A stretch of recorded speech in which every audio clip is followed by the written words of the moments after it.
শিক্ষা নিত যে কঠিন সময় আল্লাহর ওপর ভরসা রাখা উচিত, কারণ যে আল্লাহর ওপর ভরসা রাখে আল্লাহ তাকে কখনো হতাশ করেন না। বন্ধুরা, জীবনে যখন কষ্ট আসে তখন আমরা প্রায়ই ঘাবড়ে যাই। আমরা ভাবতে শুরু করি যে আমাদের সব কিছু শেষ হয়ে গেল, কিন্তু আসলে সেটাই হলো সেই গুরুত্বপূর্ণ সময় যখন আল্লাহর উপর পূর্ণ আস্থা রাখা উচিত।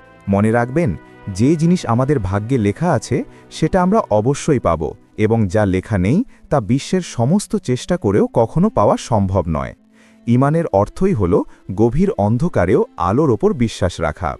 যদি আপনার হৃদয় খাঁটি হয়, উদ্দেশ্য সৎ থাকে, তাহলে আল্লাহ কখনো আপনাকে নিঃসঙ্গ ছেড়ে দেবেন না।